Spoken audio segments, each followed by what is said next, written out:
Turn that on. So here we are. It's Phonation Movie Day. But This is good because I've got the first edition yeah, of the book borrowed from a friend. and there's some things that are different. Yes. All right, so this first one, and let's see, we should have some sound here. This first one is just normal, right? So we got epiglottis down here. What's visible to us, is that the vocal ligament? Well, these are the vocal folds, so the ligament is right on the very edge. Okay. And so, yeah, this is the superior surface of the vocal fold. And then the gap in between is called the glottis. And then the arytenoid cartilages are underneath there. And let's see, what else? Well, this kind of, this area, those are the false folds, okay? And then these little gullies here, piriform sinuses, and you know, when you drink milk or something like that, and then your voice has that kind of gurgly sound for a little while, it's because you've got a little bit of the liquid back there. And it'll clear out. I mean, you swallow a couple times and it goes away. Sometimes we'll get mucus down in there, and it's all lovely, but you know. And so, yeah, these are normal, and notice, you know, they're kind of that pearly, kind of grayish color, and shiny, which means they're moist. This is unusual. I'm not quite sure what the dark line is. I guess that's just this person's particular anatomy. It could be also the lighting, I don't know. But so the arytenoid cartilages are underneath all that tissue there.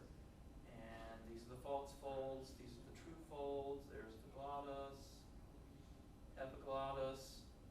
So you always have to be thinking, you know, as the camera is coming in that way, and so the bottom of the image is your tongue, and then since the camera is there, you know, so what you're seeing, then that's the left fold, and that's the right fold. Even though on the image it looks the other way around. And yeah, arytenoids, piriform sinuses, vocal folds, etc. Here's a video of a male. I'm not sure who this is, but. Breathe. You know, the strobe is slowing it down. Good. Breathe. Mid-range.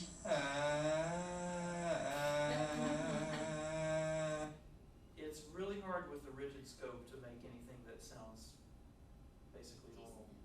But you can see he's got a fair amount of mucus down there, but it's thin and clear. It's not the big white gloppy stuff.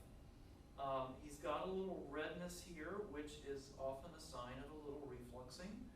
Not uncommon. Almost all of us do.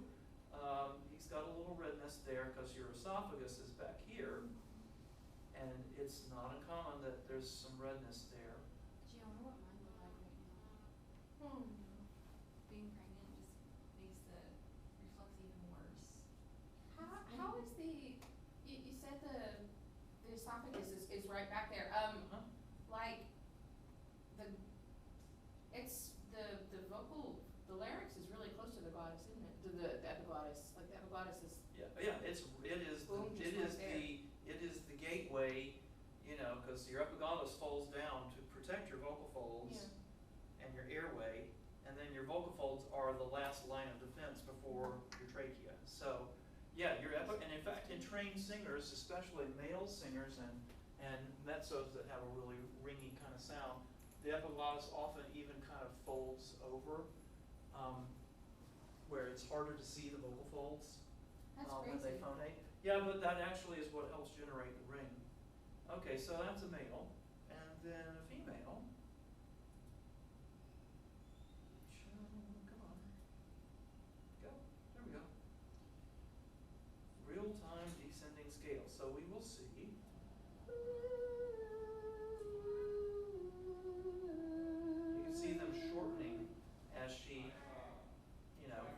highest to lowest pitch.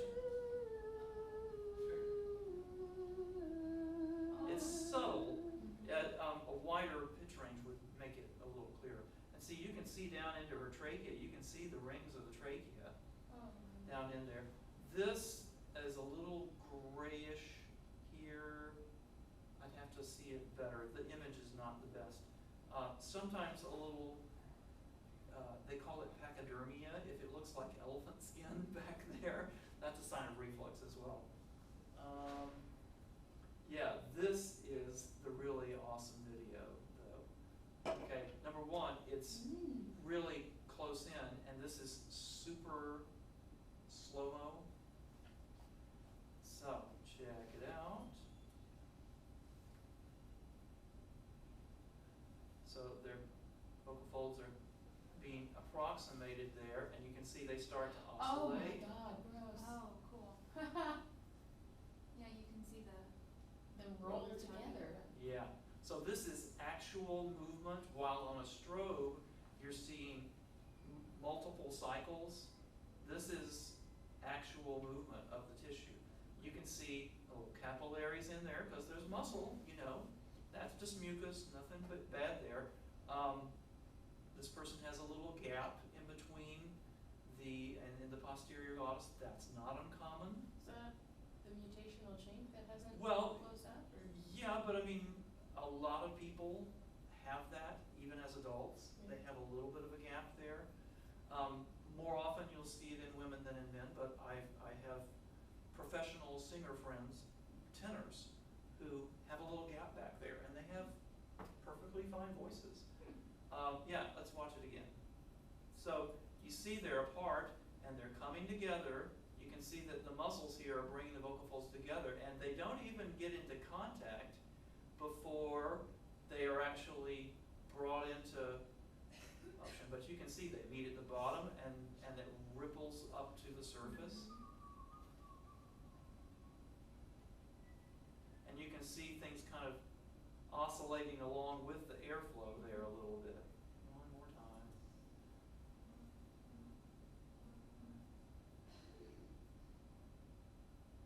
And in terms of what's going on, that's like, that's about how long that was. Less than a second.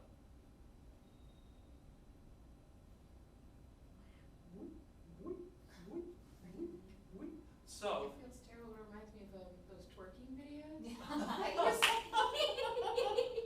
oh, believe me, I've heard many people say many things of a personal nature about the vocal folds.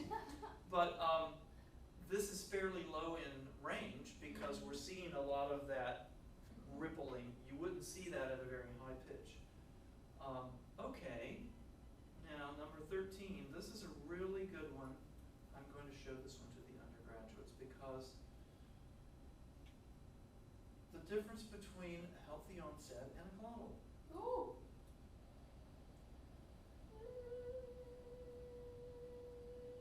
And you see they just look blurred.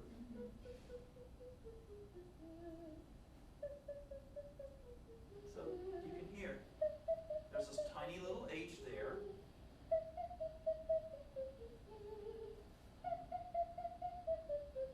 Yeah, her epiglottis wants to fold over just a little bit there. But you'll notice how open this area is. Let me run back just a skosh.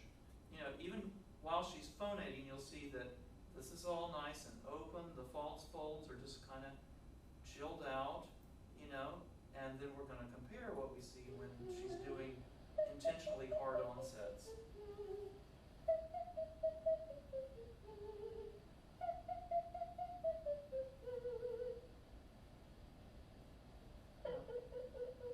Oh. That's what a glottal looks like.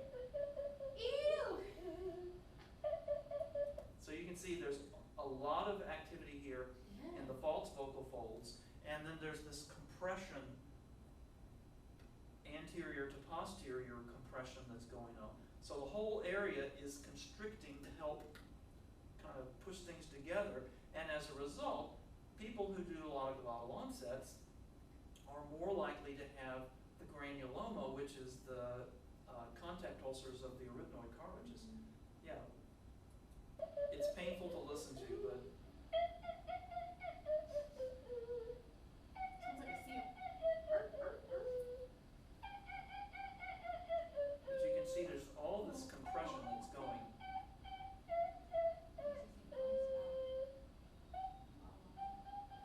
I was reading the book, they were talking about, yes, glottals are bad, but, necessary for the German speakers Yeah, who don't well, seem to have, and- lots of problems.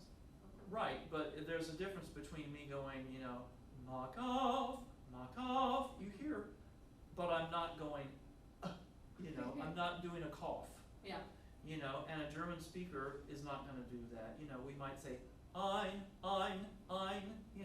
just like we would say, ask any, that's perfectly fine. It's when we're doing the, all the time, that's what's not healthy. Okay, so those are those videos. Now, I have another set though that I want to show you. Pop this out, because this is from a different, well, actually, there is a disk in drive D, silly. But the next one I have, this is laryngeal video stroboscopic images, normal and pathological samples. Ooh, pathological. Well, we're not gonna watch pathological today. Oh, no. No. Oh, it can come up on YouTube. No They're all over the place. pathologicals today. You can see plenty of pathologicals. We will look at them when we're doing health, but I don't want to go there just now. I'm terrified. Gross house immigrants. Yeah, that's one of those do it be grossed out? scared straight things. Walk over by your office and see those pictures. Ooh. There is a bit of disc in there, silly. Go away. Come on.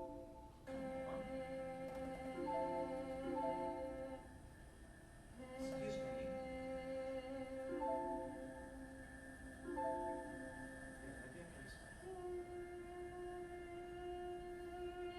Can you move it? No.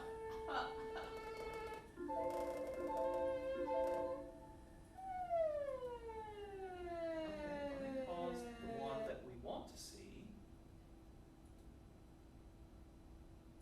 Just a second.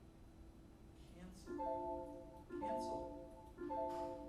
Go freaking away. Oh my gosh.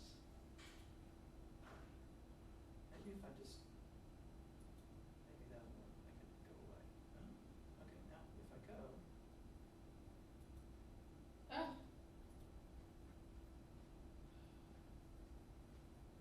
continue.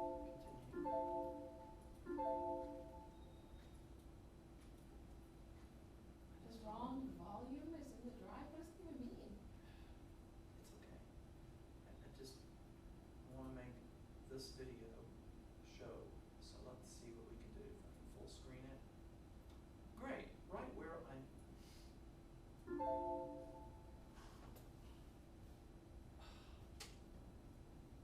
Here we have one of those moments. Okay, so here, it looks all nice down there.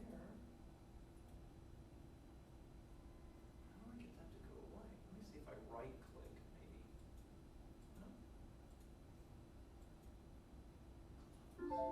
I thought I was having a victory there. Maybe task manager? Maybe there's something open that's causing it to do that. Yeah. What? I can't even get to the friggin' task manager. Oh my god. Technology. Okay. Sign out. Ah, Ah.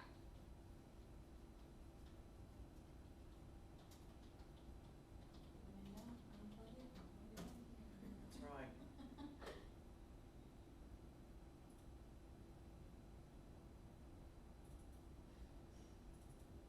Just make it go away.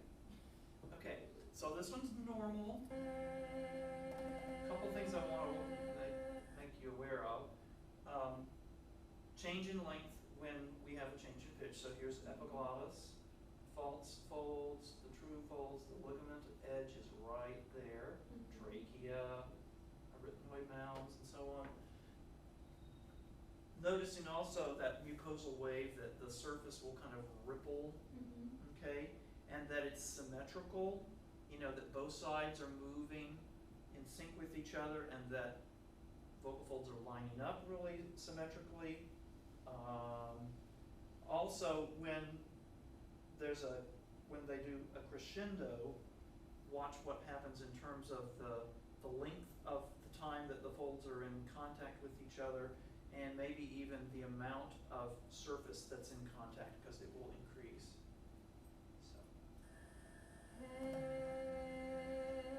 So you can see that rippling on the surface. And as she sings louder here.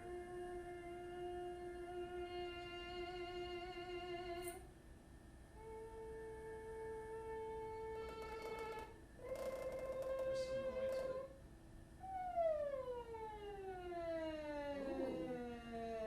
Oh my gosh. so it's very short, and it lengthens. You know, it's the increase in tension is what we're hearing as the pitch change lengthens. So the dime size, is that This is a woman. Notice as she crescendoed, you start to see amplitude get bigger and more of a Yeah. slapping, okay? So is it dime size when it's stretched all the way, or dime size when Well, when you're singing low? Dime sized as in this area right here would be a dime, Oh my gosh. yeah.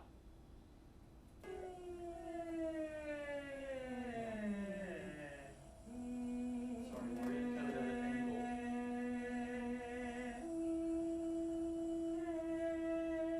And you see, she's got a little gap back there. You know, that's perfectly normal. This is a guy. I think.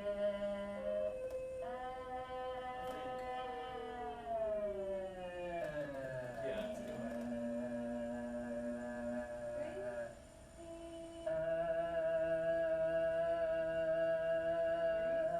Now, the guy being in chest voice and his TA muscle is more active, you're gonna see he's got a little bit longer closure and so on than the women did, because, I mean, he's in that mode more of the time.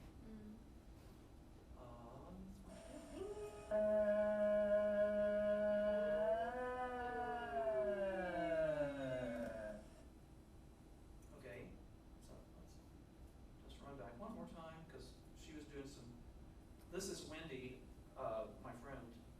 I'm pretty sure it's her doing the demonstration here. Sounds like her voice.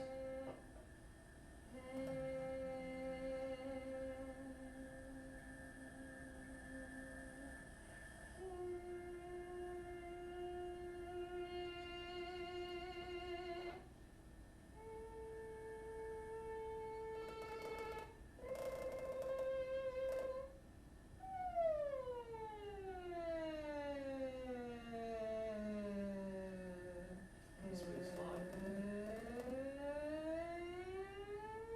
Oh my gosh.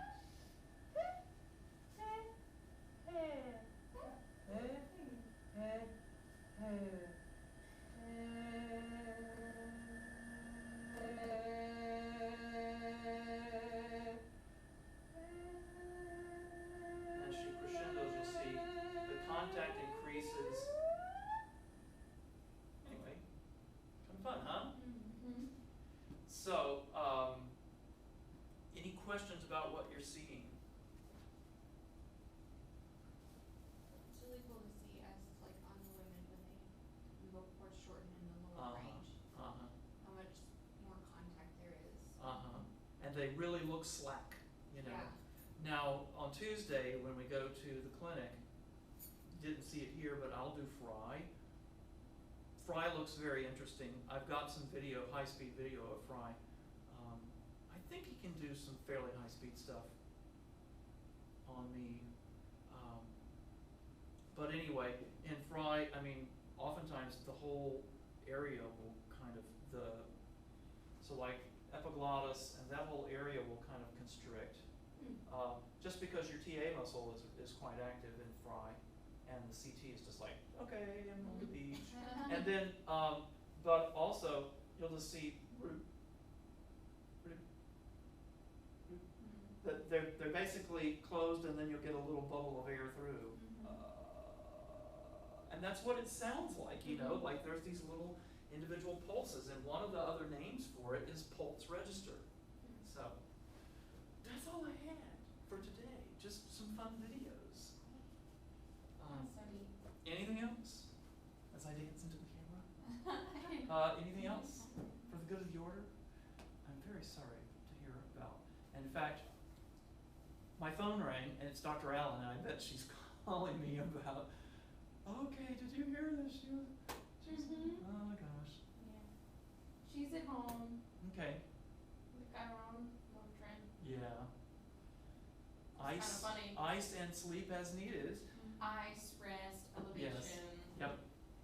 You know, and Motrin, which Yep. is funny, because they're like, take 800 milligrams of prescription strength Motrin. Or, in other words, 4 of regular Motrin. Yeah.